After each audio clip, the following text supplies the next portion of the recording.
पूर्वीची गोष्ट आहे। एका डोंगरावर 4 पांढरे वाघाची मुलं राहायची। ही चौघ आता खूप लहान होती।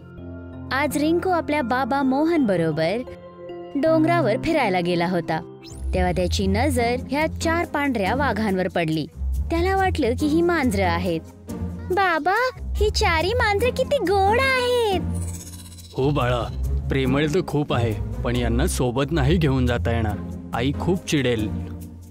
ठीक आहे, तर मी थोडा वेळ इथेच खेळतो ह्यांच्या बरोबर।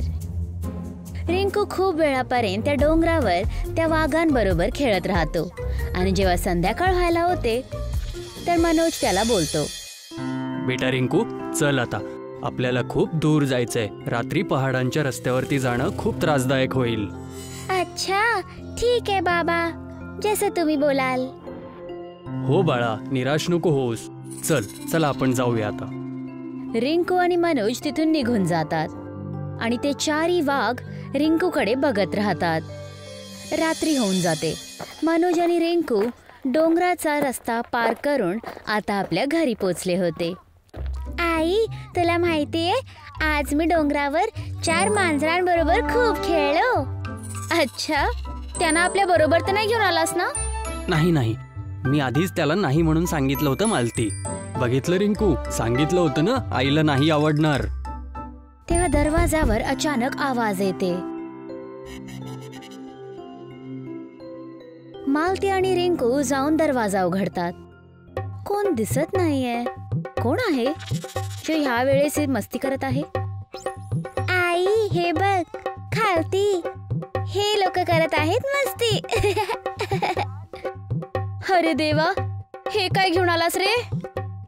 अगं आई, ही मांजरे आहेत, या या आत या। 4 वाघ घराच्या आत येतात। अरे, ही इथे कस काय आले? मी जेव्हा बघितलं होतं तेव्हा आपल्या मागे तर कोणीच नव्हतं। हे आमचा पाठलाग करत आले असतील बाबा। आई, मला ही लोक खूप आवडतात। काय मी ह्यांना आपल्या घरी ठेवू आई? रिंकूची आई, ठेवून घे ना यांना। मुलगा किती वेळापासून आणि किती आस लावून सांगत आहे। अच्छा अच्छा, ठीक आहे, ठेवा। पण ह्यांची काळजी, ह्यांची अंघोळ आणि खाणं पिणं हे सगळं तुम्हा दोघांना करावं लागेल। आत्ताच सांगून ठेवते। ठीक आहे आई, मी यांची काळजी घेईन। आणि अशाच प्रकारे 4 बागांना घरवाल्यांनी अपनवलं आणि आपल्या घरामध्ये ठेवलं। खरं तर हे गाव रंगीनपूर आपल्या नावाच्या एकदम विपरीत होतं। इथे ऋतूंचं बरोबर येणं जाणं नव्हतं आणि ह्याचमुळे शेतांची फसल पण चांगली होत नव्हती। आता 1 वर्ष निघून गेला होता। ही चौघं आता खूप मोठी झाली आहेत। कुणाला वाटलं होतं हे तर वाघ निघतील? विद्युत, ज्वाला, पवन, तरल, तुम्ही कायम माझ्या बरोबरच राहा। जेव्हापासून तुम्ही ह्या गावामध्ये आला आहेत, आता सगळे मौसम एकदम वेळेवर येत आहेत आणि शेती पण खूप चांगली होत आहे। सगळीच परेशानी संपून गेली आहे। हो, ही गोष्ट तर बरोबर बोललास। शेवटी ह्यांची नावं पण ह्यांच्या वेशभूषेवरच गेलेले आहेत। नक्कीच ही लोक दिव्य प्राणी आहेत, जे गावाच्या भाग्याला ओघडण्यासाठी रिंकूच्या जरिये आले आहेत। हो, एकदम बरोबर बोलत आहेस। पण आपण यांना सोबत कुठे घेऊन नाही जाणार आणि हीच सगळ्यात मोठी समस्या आहे। आणि लोक यांना घाबरून हेच म्हणतील की यांना गावापासून कुठेतरी दूर नेऊन सोडा। त्यामुळेच आपल्याला यांना लपवूनच ठेवावं लागेल। मनोजचं बोलणं ऐकून 4 बाग रिंकूकडे बघत असतात। नाही, तुम्ही लोक कुठेच नाही जाणार। ह्यांना बोलू दे, ह्यांना जे बोलायचं आहे। मी तुम्हाला कुठेच नाही जाऊ देणार। रिंकूच्या आई बाबांना वाटतं की रिंकू त्यांना कुठंतरी बाहेर घेऊन नाही जात, पण त्यांना हे माहित नव्हतं की प्रत्येक रात्री रिंकू ह्या चांगल्या सुंदर दिव्य प्राण्यांना घेऊन फिरायला जायचा। आज पण तशीच एक रात्र होती, पण आज जोरदार पाऊस पडायला लागला। अरे, आज तर खूप पाऊस पडत आहे विद्युत। असं करूया, घरी जाऊया। विद्युत आणि बाकीचे वाघ रिंकू बरोबर घरी यायला लागतात। तेव्हा अचानक विद्युत रिंकूला खाली पाडवतो। रिंकू बेशुद्ध होऊन पडतो आणि तेव्हा एक वीज विद्युतवर पडते। त्याच्यानंतरही विद्युतला काहीच होत नाही। वाघ रिंकूला घेऊन ताबडतोब घराकडे येतात। जसंच सगळेजण तिथून जातात तेव्हा एक माणूस त्याच जागेत येऊन उभा राहतो. तर हे चारी पण वाघ इथे होते. आकाश, धरती, अग्नी आणि जल त्याच्या तत्वापासून उत्पन्न झालेले हे दिव्य वाघ किती दिवसापासून यांना शोधत होतो आणि हे आत्ता जाऊन भेटलेत. चांगलंय, आता यांचा पत्ता लागलाच आहे तर यांना कैद करणं खूप सोपं होईल. दुसऱ्या दिवशी रिंकू आपल्या घरी आराम करत होता. तो हळूहळू शुद्धीवर येतो. आई, आई, माझा मुलगा. लाला, कुठे गेला होतास रे तू काल? जर का हे वाघ तुला नाही घेऊन आले असते तर आम्हाला तर कळलंच नसतं. बेटा, आता आम्हाला न सांगता कुठेच नको जाऊस. आणि शेवटी तुला झालं काय होतं? तू एवढ्या वेळापासून बेशुद्ध कस काय झालास? रिंकू ध्यान लावतो की त्यावेळेस काय झालं होतं. तर त्याला इतकं आठवतं की विद्युतने त्याला पाडवलं होतं आणि बाकी तिन्ही वाघ त्याच्या वरती चढले होते. मला आठवत नाहीये बाबा. मला फक्त एवढंच आठवते की मी फिरायला गेलो होतो आणि तेव्हा काहीतरी झालं आणि जेव्हा माझे डोळे उघडले तर मी इथे आहे. तेव्हा तिथे तोच माणूस जो काल रात्री तिथे होता तो येतो. खोटं बोलणं पाप आहे बाळा. खरं सांग ना तुझ्या आई वडिलांना की झालं काय होतं. तुम्ही कोण आहात आणि घरात कस काय घुसले? मी तर बस एक राहकीर आहे. माझं नाव जाणून काय करणार आहात? नाव नाही तर काम सांगा. आणि इथे का आलेत तुम्ही? आणि तुम्ही काल असं काय बघितलं? चला नावच जाणून घ्या आधी. माझं नाव आहे रघुराज आणि मी या वाघांमुळेच इथे आलो होतो. तेव्हा मी बघितलं की तुमचा मुलगा वाघांसोबत फिरायला निघाला होता आणि अचानक त्या वाघाने तुमच्या मुलाला आपल्या स्वतःच्या पाठीवरून खाली फेकून दिलं. नाही आई, त्याने फेकलं नाही. मी फक्त पडलो होतो. तुम्ही ह्या वाघाबद्दल काय जाणता? बस हे वाघ चांगले वाटले तर इथे येऊन खोटं बोलत आहात. मी खोटं नाही बोलत आहे.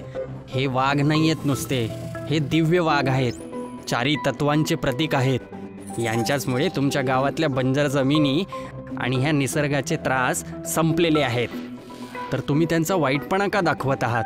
तर हे वाघ तर त्या मुलांसाठी आणि या मुलांसाठी एका वरदान स्वरूपात आलेले आहेत. तेव्हा हे छोटे होते, आता हे वाघ मोठे झालेले आहेत. काल मी बघितलं की जसंच त्या वाघाने तुमच्या या मुलाला आपल्या अंगावरून खाली फेकलं तेव्हा अचानक एक वीज चमकली एकदम जोरात आणि त्याच्यावरती पडली. कारण हा वाघ ज्याला हा मुलगा विद्युत सांगत होता, हा विजेचा म्हणजेच आकाशाचं प्रतीक आहे. आता अशी घटना होतच राहणार. तर तुमचा मुलगा कसा सुरक्षित राहील आणि हे गाव पण कसं सुरक्षित राहील? बाबा, यांना बोला ना. मी या वाघांना आपल्या भावांसारखं मानतो. मी यांना कुठंच जाऊ नाही देणार. दिव्य असो किंवा नसो, पण आहेत तर हे जनावरच ना. दोरी बनवून ठेवणंच अकलेचं काम होईल. नाही, मी यांना पाळलेलं आहे आपल्या मुलांसारखं. मी यांना नाही जायला देणार. तुमच्या दोघांचं बोलणं बरोबर आहे, पण शेवटी आपण या गावातल्या लोकांना धोक्यामध्ये नाही टाकू शकत. एकतर आपल्याला या गावाला सोडून पहाडांमध्ये जावं लागेल. तुम्हा सगळ्यांना रिंकूसाठी त्याच्याकडून दूर जावं लागेल. तुम्हाला समजत आहे ना? विद्युत, ज्वाला, पवन, तरल, मला पण तुम्हाला लांब नाही करायचं आहे. रिंकू तुम्हाला भेटण्यासाठी येत राहणार आणि रघुराज पण तुमची काळजी घेईल. आपल्या आईचं बोललेलं ऐकणार ना तुम्ही चौघे जण आपल्या आई मालतीकडे बघतात आणि तिच्या गोष्टीचा मान ठेवून रघुराज बरोबर निघून जातात. रिंकू त्यांना बघून रडत राहतो आणि असहाय होऊन काहीच नाही करू शकत. 3 दिवस निघून गेले होते आणि रिंकू आपल्या हातांमध्ये त्या चौघांसाठी एक गळ्याचा पट्टा घेऊन जात होता. 3 दिवसापासून रडत आहेस बाळा? तू आता तरी खुश आहेस ना? नाही, मी तेव्हाच खुश होणार जेव्हा मी आपल्या भावांना भेटेल. तुम्ही त्यांना कसं काय अनोळखी माणसाबरोबर पाठवू शकता? अच्छा, ठीक आहे. आता आपण पहाडावरती चाललोच आहोत. ते दोघे डोंगराच्या रस्त्यावर चढून काही वेळानंतर वर पोचतात. तेव्हा मनोज अचानक रिंकूला थांबवतो. काय झालं बाबा? ते बघ. तेव्हा रिंकू बघतो की चारही बाघ एका पिंजऱ्याच्या आत बंद आहेत आणि त्यांना जंजिराला धरून बांधलेलं होतं. बाबा, ह्यांना असं बांधलेलं का आहे? ध्यान लावून ऐक, तो काहीतरी बोलत आहे. तू त्या मुलाला विजेपासून वाचवलं आणि तो घाबरू नये यासाठी त्याला झोपवलं, आणि ते पण जादूने. पण मी सांगितलं की तू त्याला जखम पोचवली आहेस आणि ती वीज तुझ्यामुळे पडली आहे, आणि त्यांनी ते मानलं सुद्धा. आता तुम्ही लागले माझ्या हातात. खूप वर्षापासून तुमच्या मार्गात होतो मी, आणि आज तुम्ही माझ्या हातात लागले आहात. हा दादा, आता आपल्याला कोणीच नाही थांबवू शकत. याला आपल्या कब्ज्यामध्येच ठेवूया, आणि जर बोलणं नाही ऐकलं तर त्या मुलाला त्रास देऊया. रिंकू पळत पळत झाड्यांमधून बाहेर पडला आणि मनोज त्याच्या माग माग. कोण आहेत तुम्ही दोघा? ह्या चौघांचे भाऊ आणि वडील आहेत. इथे का आलात? स्वतःच्या पायावरती स्वतःच कुऱ्हाडी मारताय. तुम्हा चौघांना माझी काळजी घेण्याची गरज नाहीये.